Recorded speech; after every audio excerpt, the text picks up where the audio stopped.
11 अगस्त 2025 की ये बात है। दरअसल एक पत्रकार अपनी टीम के साथ बिहार प्रदेश के ज़िला मुजफ्फरपुर में पहुंचता है। वहां की नगर विधानसभा क्षेत्र 94 में उसको जाना था बूथ संख्या 370 में।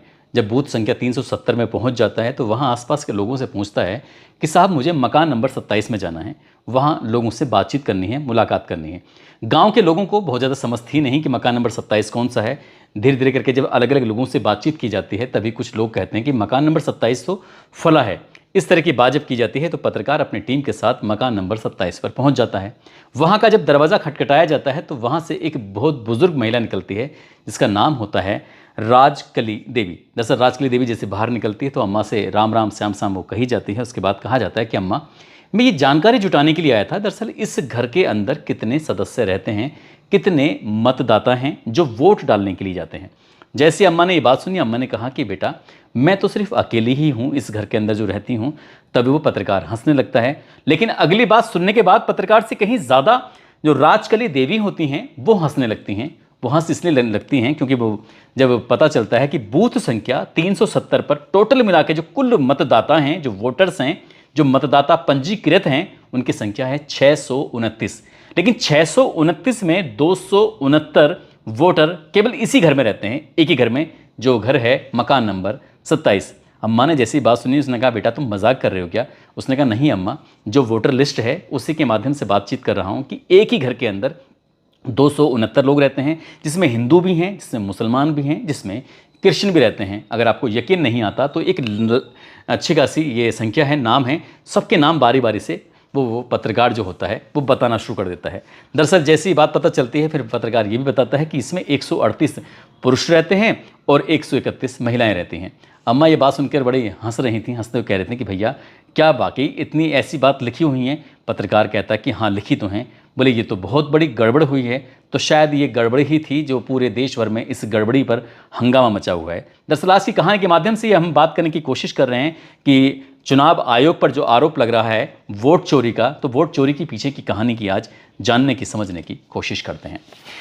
आदाब, नमस्कार, सत श्री अकाल। मैं उस्मान सैफी। आज की जो कहानी है ये राष्ट्रीय राजधानी क्षेत्र दिल्ली के संसद भवन से शुरू होती है। दरअसल मकर द्वार वहाँ पर है और मकर द्वार पर विपक्षी नेता जितने भी होते हैं, सांसद, चाहे वो राज्यसभा के हों या लोकसभा के हों, और अगुवाई कर रहे थे राहुल गांधी। जब राहुल गांधी यहाँ से मकर द्वार से निकलते हैं, निकलने के बाद पहले से ही तय था, इससे एक दिन पहले मीटिंग भी हो चुकी थी कि हम लोगों को सब इकट्ठा होकर इलेक्शन कमीशन ऑफ इंडिया के ऑफिस पर जाना है, कुछ समस्याएं हैं वो समस्या रखनी है। अब वो यहाँ से जब चलते हैं तो राज्यसभा हो या फिर लोकसभा हो, विपक्षी लगभग 300 सांसद होते हैं जो उनके साथ साथ चलना शुरू कर देते हैं। इसी बीच में उनके जो समर्थक थे वो भी जुटने शुरू हो जाते हैं, संख्या हज़ारों में पहुंच जाती है। अब जैसे यहाँ से जा रहे थे, इनका जो मकसद था वो जो बिहार में SIR यानी कि विशेष गहन पुनरीक्षण और भारत SIR यानी कि भारत की जो मतदाता सूचियां हैं अलग अलग प्रदेशों की विशेष गहन पुनरीक्षण, इस पर बातचीत करनी थी इलेक्शन कमीशन ऑफ इंडिया से। इसके लिए समय मांगा था, लेकिन समय मिला ज़रूर था, लेकिन उसमें संख्या कुछ उन्होंने तय कर दी थी कि आप इतने लोग आ सकते हैं। अभी रास्ते में जा ही रहे थे कि दिल्ली पुलिस ने चारों तरफ से बैरिकेडिंग कर दी और बैरिकेडिंग करने के बाद परिवहन भवन के पास जो मार्च था, इन सांसदों की जो संख्या जा रही थी, उन्हें रोक लिया जाता है। अब रोक लिया जाता है तो सबसे पहले राहुल गांधी, प्रियंका गांधी, मल्लिकार्जुन खड़गे, संजय राउत, सागरिका, ऐसे सांसद थे, उनको हिरासत में लिया जाता है। हिरासत में लेने के बाद उनको गाड़ियों में शिफ्ट किया जाता है, जो वहाँ पर गाड़ियाँ होती हैं। और एक मौका पाते ही अखिलेश यादव जो होते हैं वो बैरिकेडिंग को फांद जाते हैं, लांग जाते हैं और उन्हें कोई रोक नहीं पाता। लेकिन जो पीछे मुड़कर देखते हैं तो बाकी सांसद होते हैं, उनको पहले से पकड़ लिया गया था, हिरासत में ले लिया गया था। लेकिन अखिलेश यादव हिम्मत जुटाते हुए आगे बढ़ते हैं और जाकर बैठ जाते हैं। अपने साथियों का इंतजार कर रहे थे कि वो आएंगे तो सब मिलकर एक साथ इलेक्शन कमीशन ऑफ इंडिया में जाएंगे, लेकिन ऐसा होता नहीं है। और इस बीच में जितने भी सांसद होते हैं, जितने भी उनके समर्थक मौजूद थे, मौके पर थे, तो वो एक नारा लगा रहे थे कि वोट चोर गद्दी छोड़, वोट चोर गद्दी छोड़, इस तरह के नारे लगा रहे थे। पुलिस ने आखिरकार जब रोकने के बाद इनको हिरासत में लिया और हिरासत में लेने के बाद संसद मार्ग पुलिस स्टेशन पर उनको लेके चले जाते हैं। तभी पत्रकार उनसे सवाल करते हैं पुलिस वालों से कि आपने इन सांसदों को क्यों हिरासत में लिया है, क्या वजह है, ऐसा क्या काम कर रहे थे, ऐसा क्या शोर मचा रहे थे। उन्होंने कहा कि इनके पास अनुमति नहीं थी, परमिशन नहीं थी, बिना परमिशन के ये यहाँ से नहीं जा सकते। दरअसल हालांकि परमिशन मांगने की कोशिश की थी, लेकिन परमिशन मिल जाती है। और ये कहा जाता है कि 30 सांसद से ज़्यादा नहीं जा सकते, क्योंकि हमारे पास इलेक्शन कमीशन ऑफ इंडिया ने कहा था कि हमारे पास बैठने की पर्याप्त व्यवस्था नहीं है, इसलिए 30 सांसद आ जाएं। लेकिन यहाँ से जो विपक्षी थे वो लगभग 300 सांसद एक साथ जाते हैं और उन्हें दिल्ली पुलिस रोक लेती है कि आपके पास मार्च निकालने की कोई परमिशन नहीं है। इसके पीछे की कहानी क्या है, क्यों आखिरकार ये मार्च निकाल लेते, तो इस पर थोड़ा प्रकाश डाल लेते हैं। नवंबर 2025 में बिहार में विधानसभा चुनाव होने हैं और इसके लिए जो चुनाव आयोग है इसने 25 जून 2025 से 25 जुलाई 2025 तक एसआईआर अभियान चलाया, यानी कि मतदाता सूची में जो विशेष गहन पुनरीक्षण था, जो कुछ खामियां थी उनको ठीक करना था, उनको सही करना था। यानी कि इसको एसआईआर का मतलब ये इंग्लिश में स्पेशल इंसेंटिव रिवीजन भी करना था। यहाँ टोटल मिलाकर वोटों की संख्या बताई जाती है 7,89,00,000 वोटरों की जो पुष्टि थी करनी थी कि हैं कि नहीं है, नहीं है तो क्यों नहीं है, तो इस तरह की जो पुष्टि करनी थी, इस पर एक अभियान चलाया जाता है। और अभियान चलाने के बाद जब संख्या निकल के आती है तो 7,24,00,000 के आसपास संख्या आती है। और ये बताया जाता है कि 65 लाख जो मतदाता होते हैं उनका मतदाता सूची से नाम हटा दिया गया है। इसके पीछे कारण ये बताए जाते हैं कि 22 लाख ऐसे मतदाता हैं जो मर चुके हैं, ख़त्म हो चुके हैं। इससे पहले शायद इस साल 2003 में इस तरह का एसआईआर हुआ था, अभियान चलाया गया था। लेकिन इस बार जब अभियान चलाया जाता है तो 65 लाख मतदाताओं के नाम जब सूची से हट जाते हैं तो कारण बताया जाता है कि 22 लाख मर चुके हैं, 7 लाख डुप्लीकेट हैं और 36 लाख ऐसे मतदाता हैं जो दूसरे राज्यों में चले गए हैं।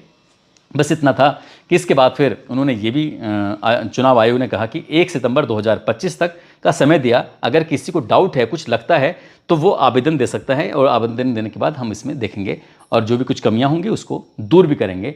आवेदन की संख्या आती है 1,65,000 के आसपास, उस पर भी अभी काम चल रहा है और अभी 1 सितंबर 2025 के लिए अभी वक्त है, क्योंकि अभी अगस्त चल रहा है और ये पूरे अगस्त में ये सूची अपनी दे सकते हैं, आवेदन दे सकते हैं।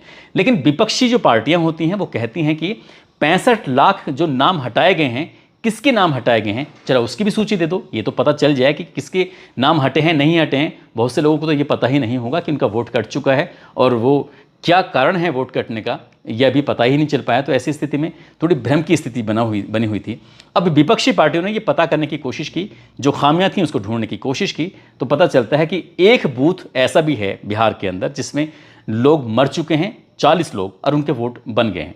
अब साथ ही डोनाल्ड ट्रंप जो कि अमेरिका के राष्ट्रपति हैं, किसी ने मस्खरी के चलते या फिर कोई जानबूझ के कोई साजिश थी क्या था, उनका भी, डोनाल्ड ट्रंप का भी वोट बनवा दिया, कुत्ते का प्रमाण पत्र बनवा दिया। और साथ ही गिरिराज सिंह एक केंद्रीय मंत्री बताए जाते हैं, जो केंद्रीय मंत्री हैं वो एक व्यक्ति के श्राद्ध में गए हुए थे, वो पता चला कि उस मरे हुए आदमी का भी वोट बन चुका है। कुछ ऐसे ही आरोप लगाए जाते हैं, कहते हैं कि बीएलओ ने घर बैठ के सारा काम कर लिया, कहीं वो घर घर तक नहीं जाता है देखने के लिए कि वोट नया बनेगा नहीं बनेगा, कोई घर में है नहीं है, कोई मर चुका है नहीं, कोई जानकारी ऐसी नहीं। इस तरह के जब आरोप लगाए जाते हैं, जब आरोप लग रहे थे तो इसी बात को लेकर जो 65 लाख नामों की जो सूची से गायब कर दिए गए हैं, जो हटा दिए गए हैं, वो कौन है कौन नहीं है, इस बात को लेकर बस हंगामा खड़ा हो जाता है। और हंगामा खड़ा होता है तो जो विपक्षी पार्टी होती हैं, इधर तो विपक्षी पार्टी ये लगातार मांग कर रही थी, उधर जो कांग्रेस होती है, कांग्रेस ने एक पिछले 15 महीनों से लगातार एक काम कर रही थी और उन्होंने अपना जो काम किया,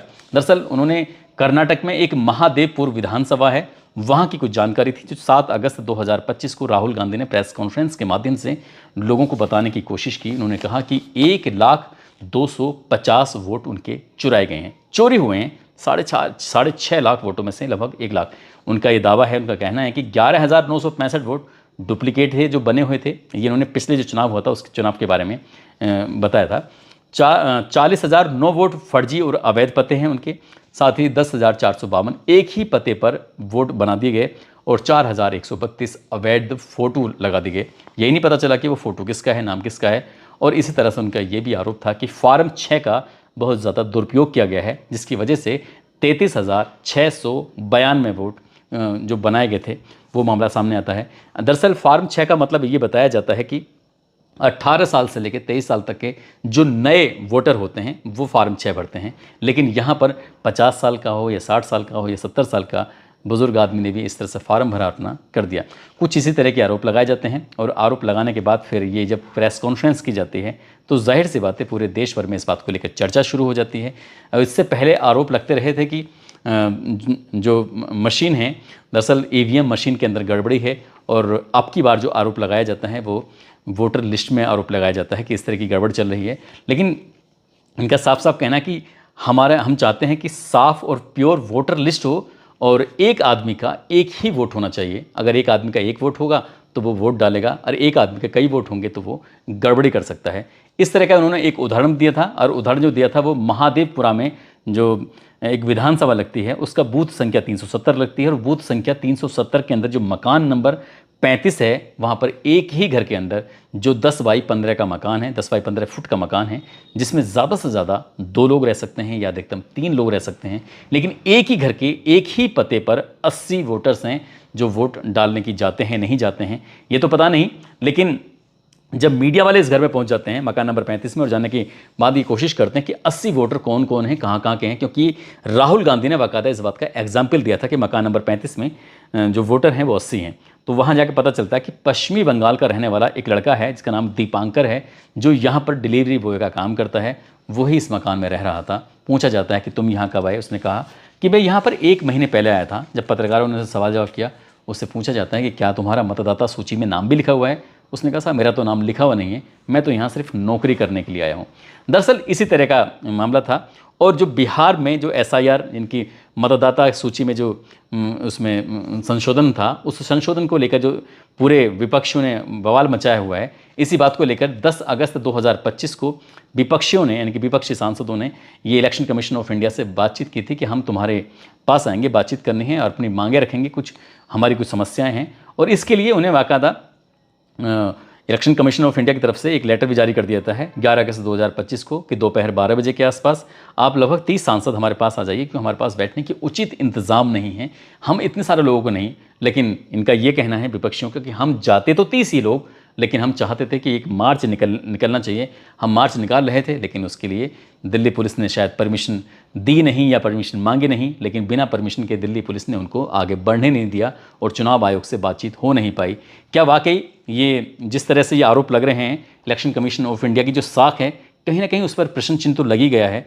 अब इसमें कितना सच है कितना नहीं है, इलेक्शन कमीशन ऑफ इंडिया को इस मामले की ईमानदारी से जांच करके ये बता देना चाहिए कि हम लोग पूरी ईमानदारी से काम कर रहे हैं। ये कुछ डाटा मांग रहे हैं। राहुल गांधी कहते हैं कि डिजिटल डेटा अगर हमें उपलब्ध करा दिया जाए तो हम एक एक वोट के बारे में बता देंगे कि इसमें कितनी गड़बड़ है या नहीं है। वो शायद इलेक्शन कमीशन ऑफ इंडिया ने यानी कि चुनाव आयोग ने डिजिटल डेटा देने से इनकार कर दिया है, क्योंकि वो डेटा देना शायद संभव नहीं है। दोस्तों इसीलिए ये वोट चोर गद्दी छोड़ के नारे लग रहे थे, और विपक्ष कहता है कि एक व्यक्ति का एक ही वोट होगा तो ईमानदारी से चुनाव होगा। दोस्तों इस पूरे घटनाक्रम को सुनाने का उद्देश्य किसी को परेशान करना नहीं है, किसी का दिल दुखाना नहीं है, बल्कि आपको जागरूक करना है, आपको सचेत करना है। साथ ही रायबरेली के रहने वाले हैं मनीष कुमार कश्यप, आज इनका जन्मदिन है। इनको जन्मदिन की ढेरों सारी शुभकामनाएं, बहुत बहुत मुबारकबाद।